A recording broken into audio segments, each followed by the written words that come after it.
అన్నిటికన్నా ఆశ్చర్యం ఇంకోటి ఏంటో తెలుసా, ఒక మంత్రిని, అంబటి రాంబాబు అన్న ఒక మంత్రి, కాపు కులంలో నిజంగా గర్వంగా చెప్తా ఉన్నా నేను, ఒక టైగర్ అని కూడా చెప్తా నేను.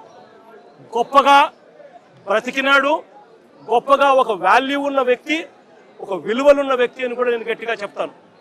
అలాంటి వ్యక్తిని ఆశ్చర్యం కలిగించే విషయం ఏంటంటే, తప్పుడు కేసులో ఇల్లీగల్గా ఆయన్ని అరెస్ట్ చేయడమే కాకుండా స్టేషన్లో ఈ నల్లపాడు సిఐ వంశీ అట, పట్టాభిపురం సిఐ ఇంకొకడు వెంకటేశ్వర్లు అంట, వీళ్ళు అంబటి రాంబాబు అన్నను ఫిజికల్గా కొట్టడం జరిగింది.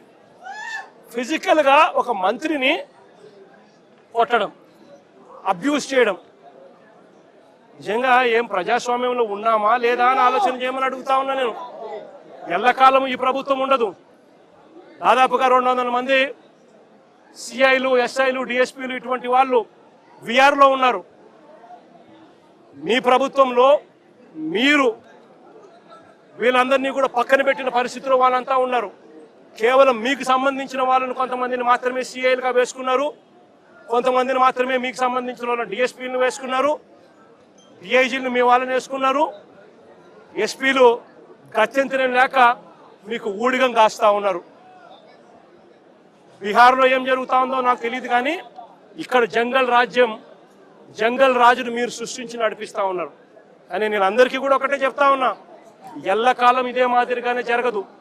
2 ఏళ్ళు కన్ను మూసుకుంటే అయిపోయింది, మరో 3 ఏళ్ళు కూడా కన్ను మూసుకుని కన్ను తెరిచేసరికి మరో 3 ఏళ్ళు కూడా అయిపోతుంది. ఆ తర్వాత వచ్చేది మాత్రం మా ప్రభుత్వం అని చెప్పి కూడా ప్రతి ఒక్కరికి కూడా ఈ సందర్భంగా కూడా చెప్తా ఉన్నా.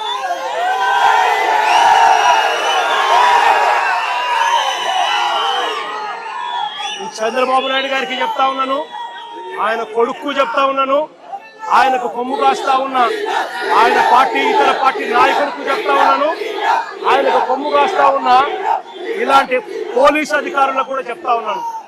ఎల్లకాలం ఇలా అన్యాయం చేస్తా ఉంటే మాత్రం ఎప్పుడు కూడా దేవుడు చూస్తూ ఊరుకోవడానికి మాత్రం గుర్తుపెట్టుకోండి. ఖచ్చితంగా మీకు మొట్టికాయలు పడతాయి. రేపు పొద్దున మా ప్రభుత్వం వచ్చిన తర్వాత వీటి అన్నిటి మీద కూడా ఎంక్వైరీలు వేస్తాము, వడ్డీతో సహా చెల్లిస్తారు అని కూడా ఈ సందర్భంగా అందరికీ కూడా చెప్తా ఉన్నాం. అందరినీ కూడా బోన్లలో నిలబెడతాము, సాక్ష్యాలు ఆధారాలతో సహా యూనిఫామ్లు ఒక్కొక్కరికి కూడా ఇప్పించి వీళ్ళందరితో పాటు ఈ కాన్స్పిరసీలో భాగమైన ఇతర రాజకీయ నాయకులు ఎవరైతే చేసినారో వాళ్ళందరినీ కూడా ఒక్కలో పెట్టి న్యాయం జరిగేట్టుగా వడ్డీతో సహా వీళ్ళంతా కూడా చెల్లించే పరిస్థితి కూడా వస్తుందని కూడా ఈ సందర్భంగా ప్రతి ఒక్కరికి కూడా హెచ్చరిస్తా ఉన్నా. జరుగుతూ ఉన్నది విషపూరిత విత్తనాలు నాటుతా ఉన్నారు. దయచేసి ఈ విషపూరిత విత్తనాలు నాటడం ఇప్పటికైనా ఆపండి. ఇది గన ఆపకపోతే గన రేపొద్దున ఈ విషపూరిత విత్తనాలు మీరొక్కరికే మీకు మాత్రమే వర్తిస్తాయని అనుకోవాకండి. ఈ రోజు వైఎస్ఆర్సీపీకి సంబంధించిన ప్రతి గ్రామ స్థాయిలో కూడా ప్రతి కార్యకర్త కూడా దెబ్బతినున్నాడు, ప్రతి నాయకుడు దెబ్బతినున్నాడు. మీరు చేస్తా ఉన్న అన్యాయానికి వీళ్ళంతా కూడా దెబ్బతిని ఉన్నారు. వీళ్ళంతా రేపొద్దున మా ప్రభుత్వం వచ్చినప్పుడు వీళ్ళంతా కూడా మీ విషపూరిత విత్తనాలు ఆ రోజు పెద్ద చెట్లు అయినప్పుడు వీళ్ళు కన్నా స్పందించే తీరు స్పందిస్తున్నప్పుడు మీకేం జరుగుతుంది అని కూడా ఆలోచన చేసుకోమని చెప్పి చంద్రబాబు నాయుడు గారిని గట్టిగా హెచ్చరిస్తా ఉన్నా. ఇప్పటికైనా బుద్ధి జ్ఞానం తెచ్చుకోండి. దేవుడు అంటే భయము భక్తి తెచ్చుకోండి. దేవుడు అంటే భయము భక్తితో బుద్ధి జ్ఞానంతో మంచి పరిపాలన ఇచ్చి ప్రజలకు మేలు చేసి వాళ్ళ గుండెల్లో స్థానం సంపాదించుకునే కార్యక్రమం చంద్రబాబు నాయుడు గారు చేయాలి. చేతనైతే సూపర్ 6లు, సూపర్ 7లు ఇటువంటివన్నీ కూడా అబద్ధాలు చెప్పకుండా మోసం చేయకుండా ప్రజలకు మంచి చేసి ఇచ్చే కార్యక్రమం చేయండి. మీ పుణ్యాన అని చెప్పి నిర్వీర్యమైపోయిన స్కూళ్లను బాగు చేయండి.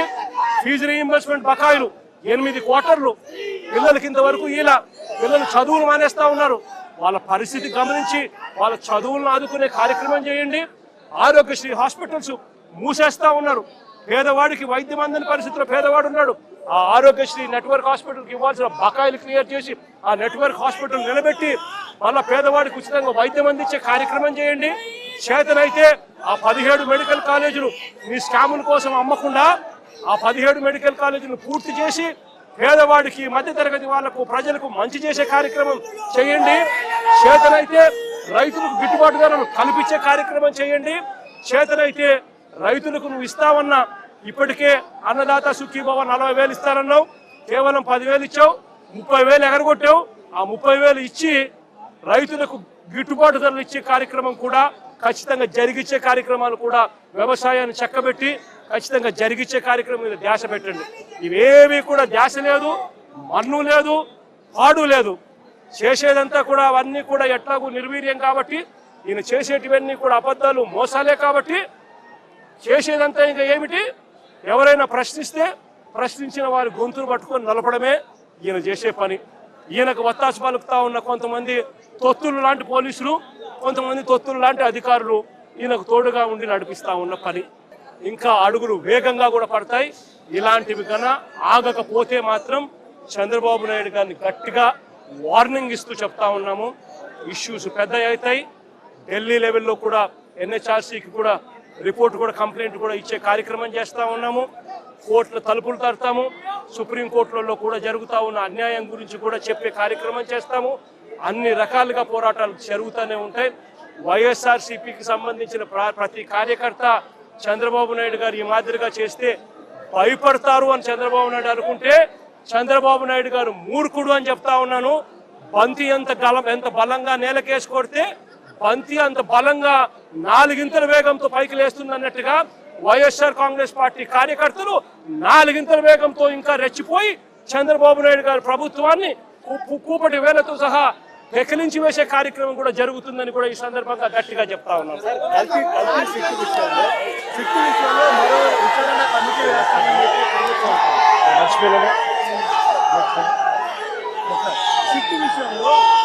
సుప్రీంకోర్టు ఇచ్చిన కల్తీ సిట్టు విషయంలో మరో కమిటీ కూడా వేస్తామని చెప్పి చంద్రబాబు నాయుడు గారు అనే వ్యక్తి ఎలాంటి దుర్మార్గుడు, ఎలాంటి రాక్షసుడు అని అంటే, తాను అబద్ధం చెప్పాడు అని, మోసం చేశాడు అని ప్రజలకంతా తెలిసిపోయింది. సిబిఐ స్వయంగా ఛార్జ్ షీట్లో వాళ్ళు వేసిన సిబిఐ వేసిన ఛార్జ్ షీటే అది చెప్తుంది.